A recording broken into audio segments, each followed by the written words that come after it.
Sekali lagi, Jom Channel kembali menemui anda untuk bersama kami merentasi berita-berita panas sepanjang minggu. Rentasan berita minggu ini.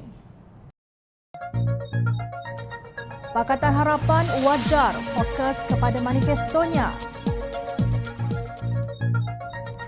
Bukan hanya Perdana Menteri layak menghadap Agong.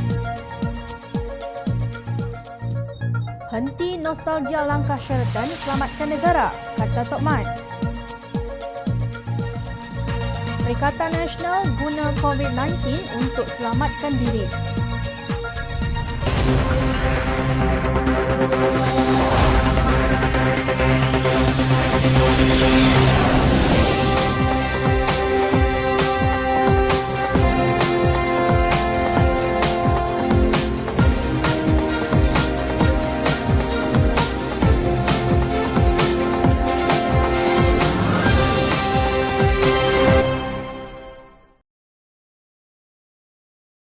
Assalamualaikum dan salam sejahtera. Saya Azrin Arif dari Jom Channel. Berita paling panas sejak minggu lepas ialah kenyataan Datuk Seri Anwar Ibrahim bahawa beliau sudah memiliki majoriti untuk mengambil alih Putrajaya. Kenyataan tersebut mengundang pelbagai reaksi daripada kalangan pemimpin Perikatan Nasional dan Pakatan Harapan. Menteri Perdagangan Antarabangsa dan Industri yang juga perancang langkah Sheraton, Datuk Seri Azmin Ali memperlekeh kenyataan tersebut. Pembohong tegar dan ahli politik gila, katanya dalam ciapan di Twitter. Namun, Naib Presiden Amanah Datuk Seri Mujahid Yusof berpendapat bahawa desas-desus dari kenyataan Anwar pada 22 September lalu bahawa ahli Parlimen UMNO adalah antara majoriti yang dimaksudkan jika dibuat hitungan tidaklah mustahil. Beliau sekali lagi menegaskan bahawa langkah dan usaha Anwar untuk mengembalikan sokongan majoriti di kalangan 222 ahli parlimen telah diputuskan sejak awal lagi oleh Majlis Presiden Pakatan Harapan. Menurut beliau, tiga teras parti dalam Pakatan Harapan iaitu Amanah, Keadilan dan DAP mesti terus kekal dalam keutuhan demi mengembalikan semula cita-cita asal. Cita-cita tersebut adalah menentang rasuah dan memperbaiki sistem pentadbiran negara. Saya akan ulangi apa yang saya tegaskan sebelum ini bahawa kerajaan Pakatan Harapan selama 22 bulan dijatuhkan atas konspirasi jahat satu pengkhianatan dari dalam. Ini bermakna Pakatan Harapan tidak dijatuhkan atas motif kegagalannya memelihara prinsip sebuah kerajaan yang amanah dan bertanggungjawab serta telus, ujarnya dalam satu kenyataan. Perlu dirakamkan, kata Mujahid, jatuh kerana konspirasi jahat jauh berbeza dengan jatuh kerana kerajaan Pakatan Harapan hilang prinsip moral pemerintahan. Datuk Seri Anwar Ibrahim dan Pakatan Harapan masih dihormati kerana prinsip dan ketegasannya walaupun hilang majoriti tipis di Parlimen. Mujahid menegaskan tidak ada siapa yang mahu berkawan dengan kelompok Scheme of Things dan kelompok kartel kerana siapa yang berkawan dengan mereka akan berpotensi menjadi mangsa skamer politik yang licik. 12 badan bukan kerajaan NGO yang bersekutu dalam Gabungan Reformis Malaysia GRM menyokong penuh Datuk Seri Anwar Ibrahim sebagai Perdana Menteri ke-9. Mereka berpendapat Malaysia memerlukan kerajaan yang kukuh dan stabil. GRM yakin pembentukan Kabinet baharu Kerajaan Malaysia dengan mandat yang lebih mantap mampu mewujudkan kestabilan politik negara sekaligus mengatasi pelbagai kemelut semasa. Ini sangat penting dalam menangani masalah ekonomi negara kesan COVID-19, kata penyelaras GRM Mustafa Kamil Ayub pada 29 September. Mengulas mengenai kenyataan Mujahid itu, aktivis kemasyarakatan dan Presiden Pertubuhan Solidariti Madani Malaysia, MASA, Mustafa Mansur berkata, Pakatan Harapan harus kembali kepada manifestonya. Kabinet yang dibentuk harus keluar daripada kepompong kepartian yang masing-masing hanya mahu menguatkan parti sendiri, katanya. Rakyat menyokong Pakatan Harapan kerana tertarik dengan manifestonya, tetapi kelompok yang mempromosi Scheme of Things mempunyai agenda lain. Justru demi mendapatkan semula kepercayaan rakyat, Pakatan Harapan harus kembali kepada usaha untuk mencapai manifesto tersebut. Pakatan Harapan dengan kekuatan teras tiga parti, mereka punya aset yang besar dari sudut bilangan kerusi diwakili Keadilan, DAP dan Amanah. Anwar memiliki aset dengan 92 ahli parlimen teguh bersamanya. Sementara Muhyiddin Yassin asetnya hanya 26 ahli parlimen termasuk yang melompat dari UMNO. Dia dikuatkan dengan UMNO dan PAS yang sekadar menumpang, manakala 11 ahli parlimen yang melompat dari keadilan hanya bermotifkan kekecewaan kerana tidak diberi tempat semasa kerajaan Pakatan Harapan tempoh hari, kata Mujahid. Justru apa yang lagi yang ditunggu? Nak sokong Anwar Ibrahim untuk membina semula negara atau Muhyiddin Yassin yang bergerak tanpa manifesto entah ke mana hala tujunya? Nampaknya ramai yang melatah apabila Yang di-Pertuan Agong dilaporkan bersedia menerima menghadap Presiden Pakatan Harapan Datuk Seri Anwar Ibrahim. Pensyarah Undang-Undang Dr. Syam Rahayu Abdul Azizi memetik perkara 43/4 Perlembagaan Persekutuan yang menurutnya jika Perdana Menteri tidak lagi mendapat kepercayaan majoriti ahli Dewan Rakyat, beliau harus meletakkan jawatan atau meminta Parlimen dibubarkan. Katanya Anwar Ibrahim perlu menggunakan saluran demokrasi bagi membuktikan beliau mempunyai sokongan ahli parlimen untuk menjadi Perdana Menteri. Katanya hanya Perdana Menteri yang layak menghadap Yang di-Pertuan Agong bagi menyatakan sama ada masih mempunyai sokongan majoriti atau sebaliknya. Kenyataan beliau dibidas oleh bekas pensyarah dan pakar undang-undang perlembagaan Dr. Abdul Aziz Bari yang menyifatkan Syam Rahayu keliru dan gagal memahami peranan Yang di-Pertuan Agong khususnya sebagai penjaga perlembagaan yang memerlukan baginda mendapat maklumat dan perspektif yang betul mengenai keadaan semasa. Menurut Aziz, dari segi itu ia tidak bermakna Agong tidak boleh mendengar pandangan pihak lain. Jika tidak, masa akan ada apa yang disebut the right to advise, to warn and to be consulted di pihak raja. Ini semua memerlukan seseorang raja itu mendengar dan mendapat perspektif yang pelbagai dan bukan hanya daripada Perdana Menteri saja, ujarnya di Petik Malaysia Kini. Kata Aziz, Yang di-Pertuan Agong mempunyai kuasa untuk menyingkirkan mana-mana Perdana Menteri yang enggan mengundurkan diri ketika dia tidak lagi memiliki majoriti di Parlimen. Ekoran kenyataan Syam Rahayu itu, pemuda keadilan membuat laporan polis terhadap beliau. Saya mendapati kenyataan profesor itu bahawa hanya Perdana Menteri layak menghadap Agong itu jelas mempelekeh dan memperkecilkan peranan Yang di-Pertuan Agong yang sebelum ini menerima majlis untuk menghadap Presiden Keadilan Anwar Ibrahim. Kenyataan profesor memberi gambaran seolah-olah majlis terima menghadap Anwar sebagai tidak selari dengan Perlembagaan Persekutuan. Maka kami AMK meminta pihak polis untuk membuat satu siasatan terhadap profesor tersebut, kata Naib Ketua Pemuda PKR S. Tiban di Petik Malaysia Kini. Tiban dilaporkan mendakwa Syam Rahayu mengelirukan rakyat. Sebagai contoh, ketika krisis politik pada Februari, kesemua ketua parti politik menghadap Sri Paduka Baginda sebelum Tun Dr. Mahathir Mohamad yang merupakan Perdana Menteri ketika itu meletak jawatan.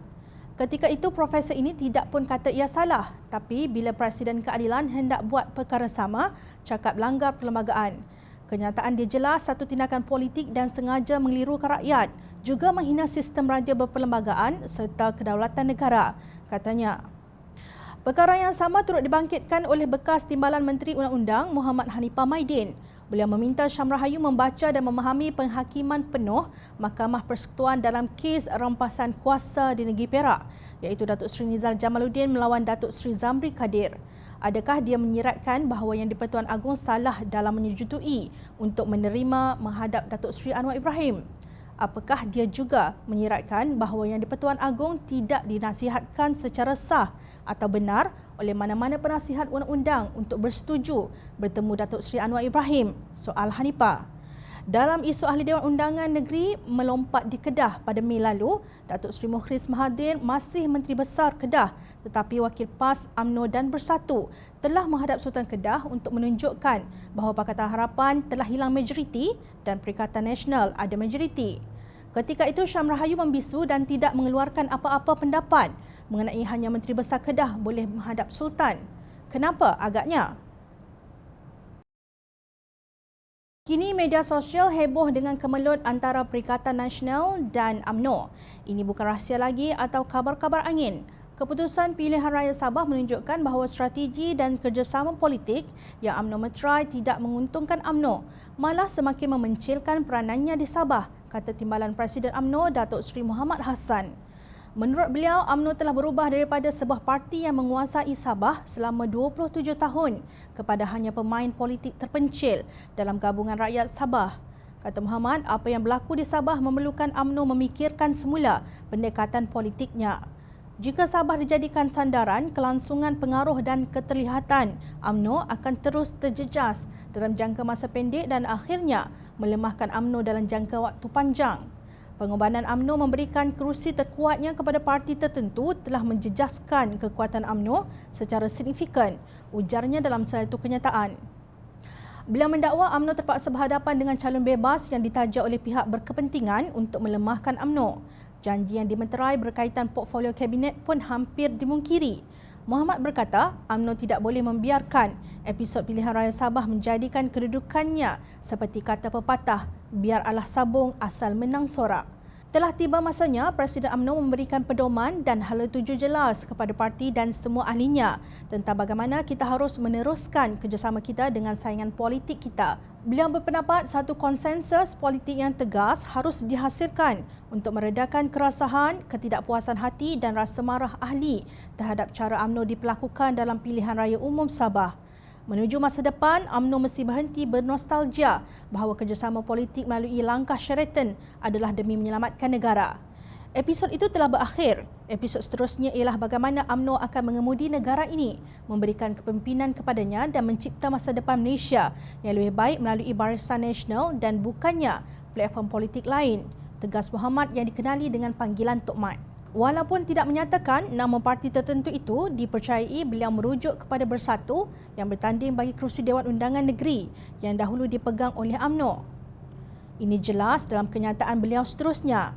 Kita akan dinilai dengan apa yang boleh kita tawarkan kepada Malaysia, bukan betapa besarnya pengorbanan kita untuk parti tertentu atau kelangsungan Perikatan Nasional. Jika kita terpaksa bersendiri bersama PAS dalam Muafakat Nasional dan BN serta parti komponennya dalam menghadapi pilihan raya umum akan datang, maka putuskan sedemikian dengan segera agar kita dapat menyediakan diri. Nampak jelas kekecewaan beliau terhadap Parti Bersatu yang telah menang dalam percaturan politik di Sabah. Walaupun bilangan kerusi yang dimenangi Bersatu hanya 11, UMNO 14 tetapi Bersatu berjaya merebut kerusi Ketua Menteri Sabah yang dipegang oleh Ahli Dewan Undangan Negeri UMNO Lompat, Datuk Seri Hajiji Nur.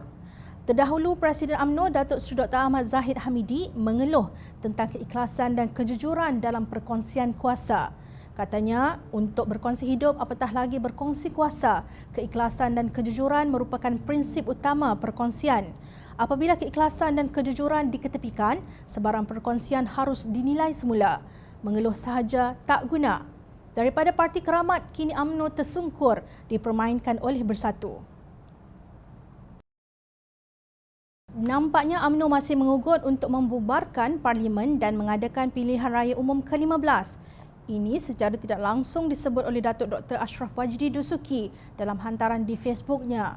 Diharapkan bakal PM dan PH dapat tangguhkan dahulu hasrat untuk menggerakkan agenda menukar kerajaan dan PM yang boleh membawa kepada pembubaran Parlimen dan PRU15, katanya. Bakal PM yang dimaksudkan ialah Datuk Seri Anwar Ibrahim yang bertegas bahawa Yang di-Pertuan Agong menerima beliau untuk menghadap.